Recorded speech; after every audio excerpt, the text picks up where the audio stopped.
Hi guys, good evening. It's me Ilangovan, online teaching personal for zoology. Actually, so last class we started about the circulation of body fluids. And in this category we have talked about the structural aspects of heart, the composition of blood, the clotting process, and finally about ECG, the electrocardiogram. The one which is useful to just know about the state of the heart, whether it is normal conditions or abnormal conditions, how far it is being disturbed, etc. So under the electrocardiogram, the one which shows the different waves are due to the electrical activity of the heart and not because of the contraction of the heart.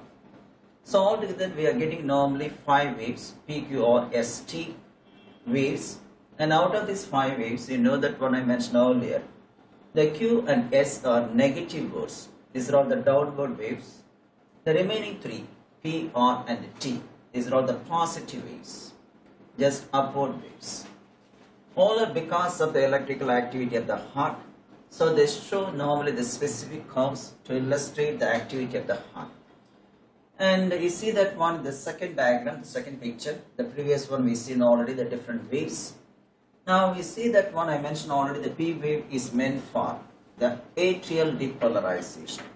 That means the active state of the atria. So that is happening in the diagram which is given here. The activation of the atria is taking place. This is because of the generation of the electrical impulses spreading to the atria, making the atria to undergo contraction. And now we have the QRS complex. I mentioned earlier the QRS complex is because of the ventricular depolarization. Once again, what do you mean by depolarization? The change in positive and negative charges inside and outside the membranes. We have seen already the illustration also. Now what will happen during the QRS complex? We have the activation of the ventricles. The electric impulses are being spread to the different parts of the ventricles. So they also exhibit and generating some action potential. Then the last wave, the T wave, unlike the P, Q, R and S waves, it is a different one. It is because of the repolarization. That means the membrane is returning to its original resting potential condition. So the generation of the electrical impulses by depolarization process is called action potential, or simply we can say the impulse. So the heart is returning back to its normal state from its excited state, and that is being represented by what is called the T wave. So here I represent the different colors, the atrial depolarization, the QRS complex, just nothing but actually the ventricular depolarization, and finally the T wave, that one represents nothing but the repolarization process. So from these waves one can understand about, is there any heart block, heart failure. So for example, if you are taking the T wave, if there is any electrolyte balance, particularly with reference to the K, that is what is called potassium. So if it is under high concentration, for example hyperkalemia, or under low concentration hypokalemia, there is some change in the T wave that shows some kind of abnormalities caused because of the electrolyte imbalance. So various diagnostic information can be gathered, what I mentioned earlier in the previous classes. Just actually they could be made with the help of what is called ECG. Here also some of the actually the illustrations, like grid paper with what is called the graphical representation of the cardiogram. So normal heartbeat, we have all the waves are normal. In the case of fast heartbeat, it is called what is known as tachycardia, and slow heartbeat, what is called bradycardia. And some cases we have the heartbeat is irregular, that is called what is known as arrhythmia. So under different activities of the heart, the electrical activity of the heart has been changed. The action potential has been changed. So by which the doctor can diagnose what type of disorder, whether it is heart block or heart failure, myocardial infarction, ischemia, or hypertrophy of the ventricle. So like that we have so many conditions. So one thing is related to another one, or somehow it is different from one another. So by which we can make the state of the heart, accordingly we can give the treatment. Now the last part of the component of the circulatory system, we have the branching system, the tube system, the one which is responsible for conveying the blood to different parts of the body. That is nothing but the branched network of blood vessels. So the tube system normally are of 3 types. One the arteries, and the one veins, and the capillaries. As a general rule, any blood vessel that is living from the heart is called as an artery, whether it is carrying the pure blood or impure blood, or whether it is carrying oxygenated blood or deoxygenated blood. It is simply called as artery, anything which is living from the heart. And similarly, those blood vessels which are entering into the heart, bringing blood to the heart, are simply called as veins. There are some exceptions, you know that one. We'll see it later. So the veins normally carry, general rule, carry deoxygenated blood or impure blood. But we are calling these one veins those blood vessels which are entering into the heart and bringing blood to the heart. And finally, we have the capillaries, the minute branching systems of both the veins and capillaries. Let's see one by one. Arteries. You know that what I mentioned earlier, general rule, those blood vessels which carry blood away from the heart. Carry blood away from the heart. So whether they are carrying pure blood or oxygen blood or impure blood or deoxygenated blood will least bother. So we have any blood vessels leaving from the heart carrying blood away from the heart. They are called as the arteries. They are simply carrying blood to different parts of the body as a general rule. So when compared to the veins, the arteries are very thick and highly elastic in nature due to the presence of elastic fibers in the middle layer of artery. Because they are under pressure. When the heart is pumping the blood is actually entering into the arteries with a great force. They have to resist, they have to counteract the pressure created by the blood against them. That is why they are always thicker, having elastic parts, having many elastic fibers in the middle layer, what is called muscularis layer. So all arteries carry oxygen blood, I mentioned, except one, what is called the pulmonary arteries.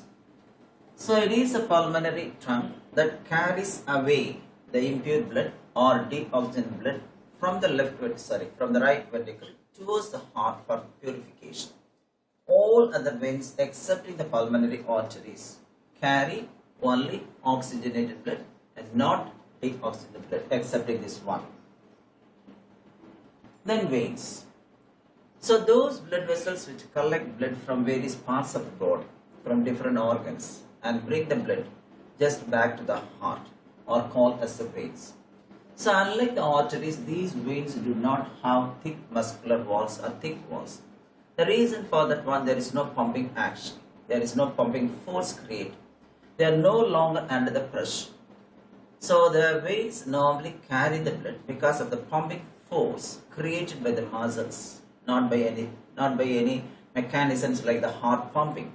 So there is no pumping action created by anyone to pump the blood with force in the veins. That is why the veins are no longer under pressure. That is why normally they do not have thick walls to resist against what is called the flowing blood. So anyway, normally these blood vessels have thin walls, not highly elastic in nature. So all the veins carry deoxygenated blood excepting one, what is called the pulmonary veins. It is the one that carries pure blood. Altogether we have 4 pulmonary veins, 2 from each lungs in the case of human beings. They carry oxygen blood after purification gets over in the alveoli of the lungs towards what is called the left atrium, 2 from each lung. There are 4 veins opening into the left atrium carrying what is called the pure blood, that is oxygen blood. So normally all the veins actually carry deoxygen blood excepting this one, namely the pulmonary veins. It is the one which always carries oxygen blood from the lungs towards heart after purification gets over. And again, just if you are taking these veins, as there is no pumping mechanism, there is a chance of backward. Suppose this is the direction of flow of blood in the veins, just towards the heart. So towards the heart, the blood is normally carried by the veins. So as there is no pumping mechanism, there is a chance of actually backward movement of blood in this direction. That is being prevented. So for preventing such backward flow of blood, the veins have normally some walls inside. They are called simply the pocket walls. These are all the pocket walls. So this is the flow of direction. In the vein, the flow of direction of blood is in this direction only. To prevent the backward flow of blood, number 1, as there are no pumping mechanisms, there is a chance of backward movement of blood And in order to prevent that one, on the inner walls of the veins, we have walls what are called the pocket walls. No such walls being present in the case of arteries. So, except pulmonary veins, I mentioned, just others carry just only the oxygen blood. So, they have the walls to ensure that the blood flows only in one direction. That's why I said, in order to prevent the backward flow of blood, as there is no pressure created, as there is no pumping mechanism excepting the muscular pump. See, normally in the case of veins, the veins are always present between the skeletal muscles, in between the skeletal muscles. In order to drive the blood towards the heart, the muscles while contracting, they are pumping, they are creating some sort of force on the veins so that the blood is being pumped towards actually the heart and the veins. So that is called muscular pump mechanism, and like the ventricular pump. As in the case of arteries, the blood is being pumped because of the ventricular contraction or the ventricular pump. But here you have the muscular pump mechanism responsible for just driving the blood towards the heart. Now the capillaries. So at the level of the tissues or organs, we have the arteries divided into arterioles, still finer branches. And these arterioles now just actually divide into minute branches, anastomose network all around the tissues and organs. And these minute blood vessels which supply blood just actually which are in direct contact with the cells are called as the capillaries. So the arteries divide into smaller and smaller vessels on reaching the organ or tissues to bring the blood in contact with what is called individual cells. And unlike the arteries and veins where you have some muscular walls, here there are no such muscular walls. The wall being made up of only one layer thickness of what is called squamous epithelium. So we have squamous epithelium. That's the only one layer that is forming and making what is called the capillary network. So anyway, the exchange of materials between the blood and the cells taking place only across the wall of the capillaries, as it is only one layer thickness, the diffusion of various materials are taking place very easily. So that is why it facilitates, that is why such a mechanism is there in the case of capillaries, as they are in direct contact with what is called the tissues. They have only one cell thick, that is particularly the squamous epithelium, and which will allow the flow of blood across it. That is being brought about by what is called the capillaries. So the mediator between the blood and what is called the cells, nothing but actually the capillaries only. They are the only ones in direct contact with the cells. Now here is a cross section of an artery, vein and capillary. If we take any blood vessel, either artery or vein, if we make a cross section, each one is being formed of three layers: outer layer, middle layer and inner layer. The outermost layer is called what is known as tunica adventitia. This is the outermost layer. So here it is represented. It is nothing but tunica adventitia. It is made up of fibrous connective tissue with collagen fibers. Fibrous connective tissue with collagen fibers. That's about the nature of this tunica adventitia. The next one, tunica media. The word tunic refers to covering. The word tunic refers to covering. That's why we are using the word tunica. So tunica media, the middle layer, formed of particularly smooth muscles containing elastic fibers. That is about the nature of the tunica media. Smooth muscles with elastic fibers. Such an elasticity is normally needed for the blood vessel to resist against actually the blood force while the blood is flowing through it. Then the innermost layer is called tunica media. Tunica intima, I made a mistake. Tunica intima. So externa, media and intima. Now this tunica intima is formed of a basement membrane on which we have certain types of cells. The cells are nothing but the squamous epithelium and forming a single layer of cells. So the innermost layer is formed of basement membrane on which are laid down just like a tiles. We have many cells. The cells are squamous epithelium, and they represent what is called endothelium. So, if you are taking what is called actually the innermost layer, it is being formed of, you see, this is the blue layer, the basement membrane. For any cell, epithelial cells to be laid down, we need a basement membrane, and here the basement membrane is present on which only we have the squamous epithelial cells. So, the tunica intima is formed of a basement membrane on which we have arranged a single layer of endothelial cells. Now this is the smallest capillary what I represented here. So they have only the tunica intima only. They have only the tunica intima only. That means it contains only the basement membrane on which we have the endothelial cells, nothing but the squamous epithelial cells are formed. That is the arrangement in the case of tunica intima. Then I mentioned earlier, in the case of vein, suppose you make a cross section of the vein, actual cross section of an alternative vein. The lumen of vein is always greater when compared to artery. The reason for that one, normally, the walls of artery is very thick and the walls of the vein very thin. That is why always we have the lumen of an artery is always lesser than that of vein. Again, the backward flow of blood is being prevented by a wall here and there at regular intervals. On the inner wall of the veins, we have a pair of walls, and these walls are called the packet walls. And these are all the packet walls. They are responsible for allowing the flow of blood in one direction, preventing the backward flow. Now let's see the cross section. This is also cross section, just a little bit a different picture. And here you see that one I mentioned earlier. If you analyze the nature of the cross section of both artery and vein, the lumen of vein is always greater than that of an artery. The reason for that one, the middle muscular layer is very thick in the case of artery when compared to the vein.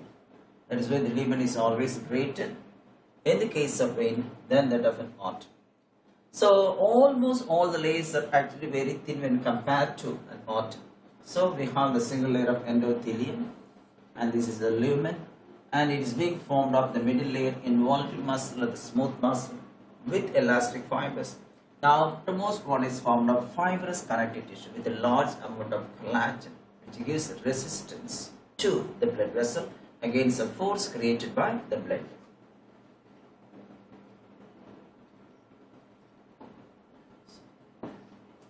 So the same one I represent the form of nodes. What are the different layers we have? So each artery and vein consists of 3 layers.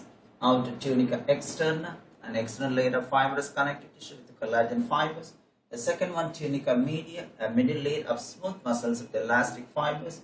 And tunica intima, an inner layer composed of actually elastic membrane, otherwise called the basement membrane, on which we have a single layer of endothelial cells. That's about the different conditions what I explained earlier.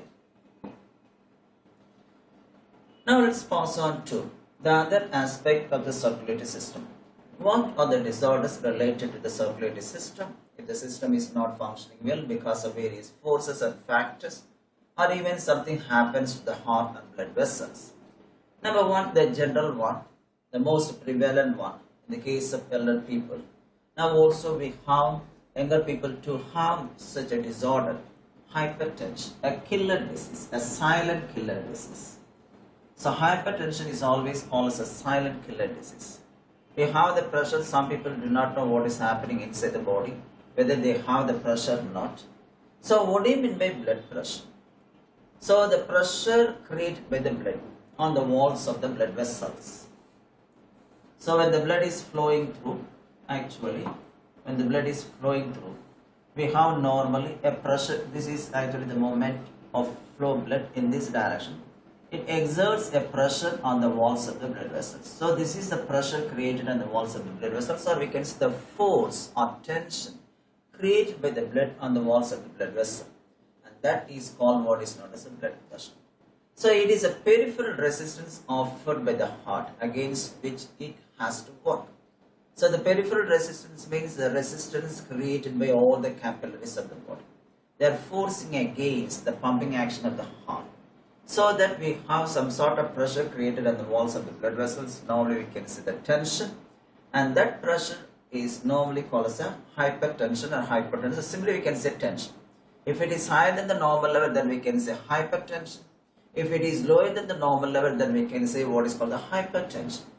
So number one, hypertension, otherwise called as a high blood pressure. So I mentioned earlier, it is a tension created by the blood on the walls of the arteries particularly. So normally the pressure is created mainly by the pumping action of the heart, particularly during ventricular pumping. So it's also called ventricular pumping, or we can say systolic pressure. In addition to this one, there is an elastic recoiling of the arteries. This is because of the elastic fibers. When the elastic recoiling of the arteries occur, particularly in the case of arteries, we have the pressure is created high. So the tension created in the blood vessel is because of the force exerted by the blood on the walls of the blood vessels, which in turn is caused because of one, the pumping action of the heart, particularly the ventricular pumping, and number two, the elastic recoiling of the blood vessels that increases the blood pressure. In some cases, we have the hardening of blood vessels. That is nothing but the loss of elasticity of the blood vessels. In such cases also, we have the because of the hardening. When a person is attaining old age, then we can have the pressure created. So there are so many reasons. Even tension, stress, then smoking. Nowadays, it is considered smoking is considered to be the highest risk factor. Salt, consumption of alcohol. So these are all the factors which aggravate. That is what is called the pressure, the blood pressure. Now we are calling that one as hypertension. Now what do you mean by hypertension? The normal blood pressure created in human body is about 120/8. You know the meaning for that one? The denominator 120 represents the systolic pressure. Other is called the pumping pressure or ventricular pumping pressure. And 80 millimeter mercury refers to the diastolic pressure, also called the resting pressure because it is happening while we are taking the rest. So the first one is created because of the pumping action. The second one is return of the blood. So some of the pressure created by the blood on the walls of the blood vessels is very less. Now, so this 120 millimeter mercury refers to the systolic or the pumping pressure, and 80 refers to the what is called the diastolic or the resting pressure. This is the normal pressure. So an adult healthy individual has a normal pressure of 120/80. When the person is attaining old age, the pressure increases with age. So at an average of that is 130/80 in the case of people roughly having the age of 60. So a slight increase in systolic pressure, or sometimes we have this one is also being increased on 30/90, we can say. 8 is normal. So both the systolic and diastolic pressures have been increased by 10. So it is happening at the age of just 60. So the blood pressure raising occurs often with age. When the age is increasing, ultimately the pressure is also increasing. At the age of 60, we have the pressure of 130/90. It is called as high blood pressure. Now, actually, how can you define the high blood pressure? So we have different definitions. So normally we can say abnormally high blood pressure is known as a hypertension. So it is defined as a systolic pressure is equal to 140 millimeter mercury, or even just greater than 140 millimeter mercury. So when the systolic pressure is equal to or greater than 140 millimeter mercury, or the diastolic pressure and diastolic pressure equal to greater than 90 millimeter mercury. So we have it is equal to 90 millimeter mercury or greater than 90 millimeter mercury, and such a one is called hypertension. So systolic pressure equal to or greater than 140 millimeter mercury, and the diastolic pressure is equal to or greater than just what is called 90 millimeter mercury, and such an increase is called hypertension. Some cases we have abnormally low blood pressure. For example, this is the normal one. Suppose in the question paper it is given 120/80, 130/90, then 110/70. So the pressures given just in the question paper refers to normal pressure, high pressure, and then low pressure. So sometimes the order may be, the sequence may be changed. They are giving something. For example, this is for hypertension, this is for hypertension, and this is normal pressure, like that. Choose the correct answer.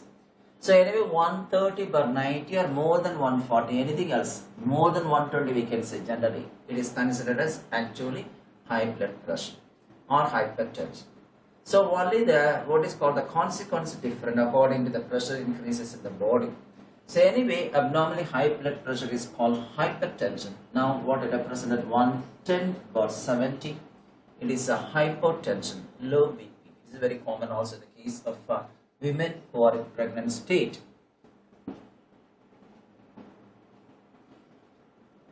So what is the consequence of hypertension? So normally it leads to a number of heart disorders. Almost all heart disorders, blockage, thrombosis, coronary thrombosis, myocardial infarction, heart attacks, so many heart disorders result due to what is called hypertension. So normally hypertension and what is called diabetes mellitus, they go together, just like brothers and sisters are just like brothers. They're always going together, causing damage together to the body. So almost important vital organs are affected, but the most important organs affected because of hypertension, we have kidney. It results in acute as well as chronic renal failure. And brain hemorrhage. This is because of what is called actually the bursting of the blood vessels due to high BP, leading to what is called the thrombosis in the brain vessels. And also we have the blood vessels in the eye. Abnormal in nature, they are being affected. That is the disease of the eye, and that is called retinopathy. The disease of the retina caused because of either high BP or because of diabetes. There are two reasons for the development of retinopathy. It may be because of high blood pressure or maybe because of that is diabetes mellitus. Accordingly, we can say hypertensive retinopathy and diabetic retinopathy according to the causative agent. If it is diabetes, then it is called diabetic retinopathy. If it is caused by high BP, then it is called hypertensive retinopathy. So that is about disease number 1, that is hypertension. Number 2, coronary artery disease. Any damage that occurs to the carotid artery. Carotid artery is the one which supplies blood to the brain. So if any damage occurs to the coronary artery, the one which supplies blood to the heart. So the heart is supplied with the blood vessels by means of an artery because it itself is an organ. It needs nutrients and oxygen and also the removal of various waste products. That is why it must be supplied with blood for supply of nutrients. And that blood vessel is called coronary artery. So if any just actually damage to the coronary artery, either because of thickening due to the deposits of fat, and what will happen ultimately, that will affect the supply of blood to the heart muscle, and that is what is called coronary artery disease. So we have left and right coronary branches. Again, the left branch is divided into left what is called descending one, that is coronary artery, CAD, coronary artery descending one branch. Then one branch is going around what is called circumflex. So that is called LCX, circumflex artery, and this is what is called LCD. That is descending artery. So of the two, so one is actually going around the going around the muscle. Another one is normally just coming down just from top to bottom, anterior descending artery. So this anterior descending artery is also named as widow-making artery. In most cases, the heart failure occurs because of the blockage in the anterior descending artery, particularly the left anterior descending artery. That results in heart failure and myocardial infarction, heart attack, etc. That's why it's called widow-making arteries, because the heart failure is more common in the case of males when compared to the females. The reason for that one, the females have the female sex hormone estrogen. That estrogen normally provides protection to the females than the males. That is why males are more affected towards the heart disorder than the females. This is because of the natural defense mechanism offered by that is particularly the estrogen hormone, the female sex hormone. So any damage to the coronary artery results in coronary artery disease. So it is often referred as what is called atherosclerosis. The word sclerosis refers to the hardening of blood vessels. This is because of the deposition of fat. So the thickening of blood vessels occurs because of the fat deposition. Then it is called atherosclerosis. And as a result of this one, the blood vessel becomes narrow or blocked so that it will not supply properly the blood to the different parts of the heart muscle. And this one, what I mentioned actually, one plaque deposition occurs on the inner wall that is mainly responsible for decreasing the lumen of the arteries. Plaque is nothing but raised patches. Plaque is nothing but raised patches. Suppose this is a blood vessel. So we have the fat deposits like this. These are all the fat deposits. These raised patches on the inner wall of the blood vessels normally called as the plaque. And if it is actually formed of mainly fat cholesterol, then it is called atheroma. The word atheroma refers to fat. So, the coronary artery blockage is due to the deposition of what is called a plaque. That is nothing but raised patches formed of calcium, fats, cholesterol, and then fibrous tissue. They get deposited, and so that what will happen, the lumen of the artery becomes narrow. As a result, the consequence, the proper volume of blood supplied to the wall of the heart is minimized. That results in coronary artery disease. We have heart attack, myocardial infarction, heart failure. So these are all some of the actually just angina pectoris. These are all the resultant products and the disorders of the coronary artery disease. Okay. Now angina pectoris. So pectoris means actually you might hear the word, there is nothing but the word referring to the thoracic region. Pectoralis muscles, referring to what is called the muscles of the chest. Angina, that refers to a pain, excusing pain, just actually intolerable, excusing pain. So a constrictive pain, a person cannot tolerate, and that is called angina pectoris. As it happens in the chest region, this is called angina pectoris. What is the reason for the angina pectoris? So it is due to the deficiency of oxygen to the heart muscle. And that is because of actually improper supply of blood to the heart muscle. When there is no proper supply of blood, what will happen? The deficient supply of oxygen to the tissues, that insufficient supply of oxygen to the tissues just normally actually cannot work properly, so that the heart loses its activity gradually. So I mentioned already, so almost all the heart disorders occur at any age, both men and women. It occurs in any women, just actually any men, actually in any stage. But it affects mostly the elderly people and also the middle-aged group. So the middle-aged groups and the elderly people are affected by this angina pectoris. So the body doesn't know, the heart doesn't know. So for example, if a person is actually develops at the time of stress, anxiety, or during physical exercises, the heart doesn't know, or the body doesn't know how much amount of oxygen needed for heart. While we are doing physical exercises all of a sudden without warming, so what will happen? The shortage or insufficient supply of oxygen occurs to the heart muscle. So it fails to pump properly, leading to just what is called excusing and constrictive pain with agony. It lasts for a long time. It cannot be relieved even while we are taking rest. Other heart disorders, while we are taking rest, somehow you have just relaxed from the disorder. But in the case of angina, it cannot be relieved from the pain. So even you are allowed to take rest. This is what is happening. Then myocardial infarction and myocardial ischemia. So in the case of myocardial ischemia, it is a heart disorder in which there is no proper supply of oxygen to the heart muscle. So the main difference between angina pectoris and myocardial ischemia, so there is no pain in the case of ischemia. The person cannot feel the pain when compared to angina pectoris. So inadequate flow of blood to the heart muscle leads to myocardial infarction.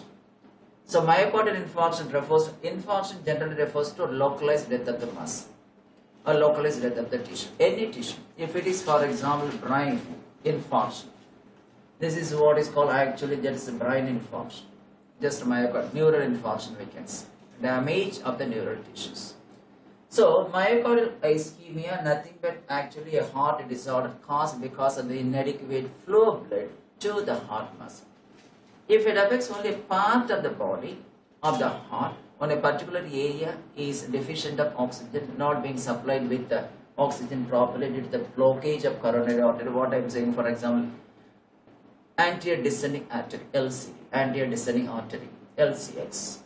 That is the one which is that is called circumflexing artery. So anyway, normally, so we have myocardial ischemia, more or less similar to myocardial infarction. There you have only a part of the heart muscle is affected. But here, if there is no proper supply of oxygen to the entire heart muscle, we can have improper functioning of the heart, and that is called myocardial ischemia. We cannot have much pain as in the case of angina pectoris. Heart failure. So heart attack is different from heart failure, myocardial infarction is different from heart attack, etc. So, what is the meaning of heart failure? So it means a state of heart when it is not pumping the blood just properly, enough to meet the needs of the body. If it is unable to pump the blood properly to meet the needs of the body, so we need enough blood. Enough blood means we need enough oxygen and then other nutrients that must be supplied because of the pumping action of the heart through the blood. So, if the heart is not functioning, not actually pumping the blood just effectively, the one which is enough to meet the needs of the body, then we have the heart failure.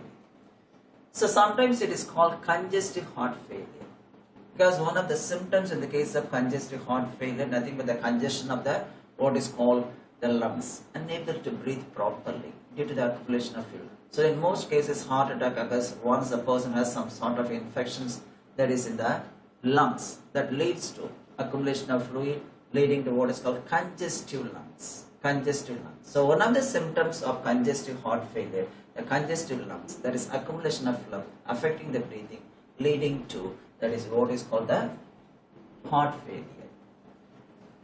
So I mentioned already it's not the same, just like for example the cardiac arrest. The word cardiac arrest means just actually the heart beats stop, cessation of the heartbeat, cessation of the heartbeat. So when the heartbeat stops working, when the heartbeat is normally, when the heart is actually not beating at all, when the heart stops beating, then that is called cardiac arrest. Or it may be actually a heart attack. So the cardiac arrest or heart attack not the same as that of what is called the heart failure. So in the case of heart attack, what will happen? The muscle becomes damaged all of a sudden. Not only one muscle, the entire muscle making the heart has been damaged. The reason for that one, again, inadequate flow of blood. Because all the cells, particularly the brain cells and the heart cells, need oxygen and nutrients. So the brain cannot store cannot store for oxygen for a long time. It must be supplied. The heart is not functioning properly, there is no proper supply of oxygen to the brain.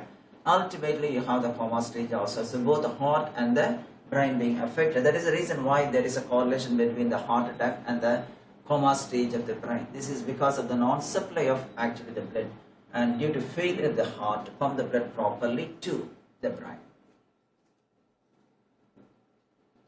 Heart block. So the heart failure is different from heart block. Heart failure, what I mentioned, just actually non-supply of blood, so the entire heart muscle stops beating and there is no proper contraction. So heart block means, you see that when I mentioned already, we have electrical impulses generated by the SCA node. It is a place of generation of electrical impulses. If it is unable to generate the electrical impulses properly, if it is unable to conduct the electrical impulses properly to different parts of the ventricle, ultimately there is no proper just electrical activity of the heart. That is called heart failure. So complete failure of the system that conduct electric impulses from the SCA node to all the musculature of the ventricle, so that there is no contraction is taking place. This is what is called heart block. That is not similar to heart attack. In heart attack, there is no proper supply of blood to the heart muscle.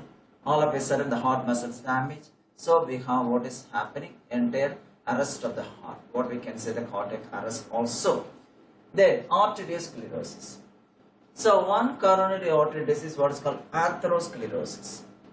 In another one, arteriosclerosis. In both the cases, actually we have the stony nature of the blood vessels. That means the blood vessels become very hard, particularly arteries. That condition is called sclerosis condition.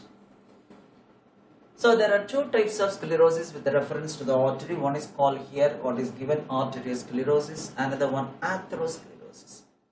In the case of atherosclerosis, the hardening of the blood vessel is due to the deposition of atheroma, a fat deposit. But in the case of arteriosclerosis, it is also caused because of the hardening of blood vessels. But here the reason for hardening is not atheroma deposition, because loss of elasticity of the elastic fibers of the muscular tissue or the muscle vein. Loss of elasticity of what is called the arteries.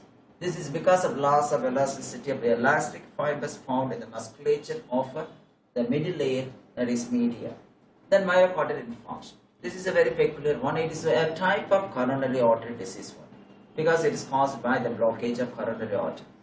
So it is actually the death of a part of the heart muscle. Suppose you have, this is the heart.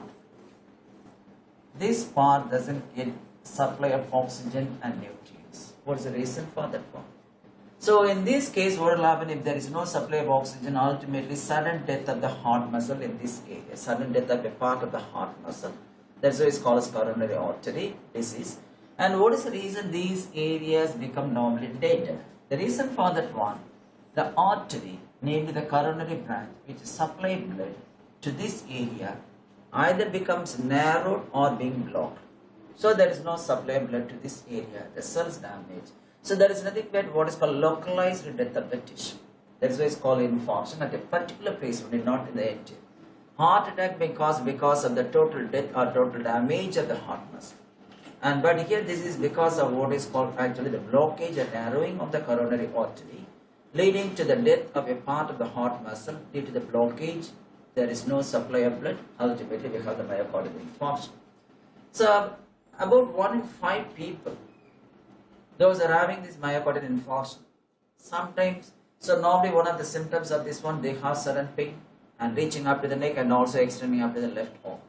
Then stress, anxiety, almost vomiting, nausea sensation, all are happening in the case of this what's called myocardial infarction.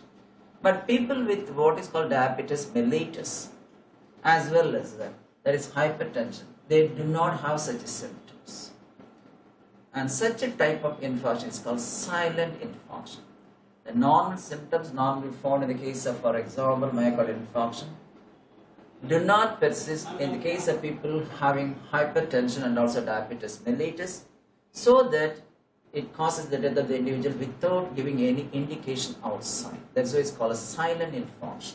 That is about 1 in 5 people who are having hypertension and also diabetes mellitus. They have such a disorder, what is called silent infarction. So anyway, a death of actually part of the muscle. That is why we are doing what is called the angioplasty. So angioplasty is nothing but an operation done. And also we have, for example, actually bypass surgery. So angiogram, coronary angioplasty. Coronary angiography, you have to find out actually with the help of this method whether block is there or not. Angioplasty, it is an operation done to clear the blood flow if there is a blockage in the coronary artery. Then bypass surgery, suppose we are unable to or fails to, that is do the process of angioplasty, that is operation to remove what is called the clot. So an additional blood vessel is actually grafted, circumvent an additional blood vessel. Circumvent means actually making what is called round a way apart. So a blood vessel being grafted, just it is called a bypass. The whole blood vessel remains there without causing any damage. This is what we can say the bypass surgery. There we are grafting or pasting additional blood vessel on the surface of the heart to just make this organ to get the blood. This is one kind, what is called bypass surgery. So in the case of myocardial infarction, it is being done normally in most cases. Fibrillation. Might you hear about what is called fibrillator and also defibrillator. So fibrillation means actually it is a condition where the heart muscle is undergoing very rapidly. Contraction of the heart muscle takes place very rapidly, but in an uncontrolled manner. This is called fibrillation. If you want to just solve this one, the fibrillation, you have to give an electric shock from a DC current, and that is called a defibrillator, an instrument used to cause the process of defibrillation to bring back the heart contraction muscle to a normal condition. That is called defibrillation. So fibrillation, uncontrolled and rapid contraction of the heart muscle. Defibrillation, bringing back the heart muscle to its original condition. to stop the rapid and uncontrolled condition. For that one, we are using the machine, what's called defibrillator, which works on the principle of DC voltage shock, and that one makes the heart to be there in a normal condition. Then arrhythmia. So because of electrolyte balance or because of some other causes, if the failure in the conduction of electric impulses or because of, for example, fat deposition or some other causes, the heart is not beating irregular. The irregular heartbeat is called arrhythmia. It is a condition of having irregular heartbeat. It may be increased rate of heartbeat or decreased rate of heartbeat. So if it is increased rate of heartbeat, then it is called tachycardia. Tachycardia, increased rate of heartbeat. This is tachycardia. So if you have decreased rate of heartbeat less than 72, that is actually times per minute, then it's called bradycardia. So both are together called as arrhythmia, either increase or decrease. Abnormal rhythm of heartbeat is called arrhythmia. It may be increased rate or decreased rate. If the heartbeat is increased rate, then it's called tachycardia. If the heartbeat is actually in decreased rate, then the condition is called bradycardia. Both together, nothing but arrhythmic condition. Then what do you mean by palpitations? Don't confuse with that of what is called fibrillation with that of palpitations. So in the case of fibrillation, we have abnormal uncontrolled contraction. In the case of palpitations, we have abnormal, uncontrolled, just what is called irregular beating. The heart is forced to beat abnormally. That condition is called palpitations, but it takes place rapid. So rapid, unusually forceful heart beat. For example, sometimes when you have more secretion of thyroxine, that normally stimulates the palpitation, increases the rate of heartbeat. When you are at the time of stress, that will stimulate the rate of heartbeat. So for example, when sympathin or adrenaline is released near the sinoatrial node, that also increases the rate of heartbeat. So likewise, we have a number of actually activities in the body taking place, and they are increasing the rate of heartbeat, and that is what is called actually unusually forced. It is being actually forced the heart to do that activity. That is called palpitations. Now, some of the points related to the circulatory system, what I missed through that lesson. Some important facts about human circulatory system. So you might hear the word TMT, treadmill test. This is the one what the doctors are doing, particularly the cardiologists, to check the efficiency of heart. If the heart is working normally or not, whether it can just normally do the activities. And that is what is called treadmill test, to check that what is called the effectiveness of heart.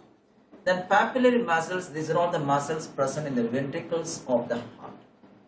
And normally the bicuspid and tricuspid walls are connected to these papillary muscles. So they are nothing but finger-like projections arising from the wall of the ventricles interiorly.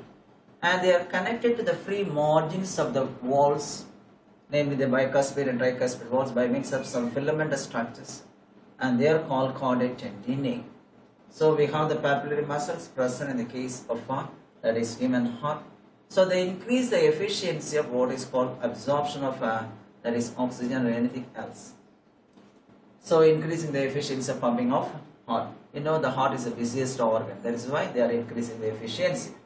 Now there is one question asked in the question paper where you have, suppose we are taking for example liver, and this is what is called the hepatic vein,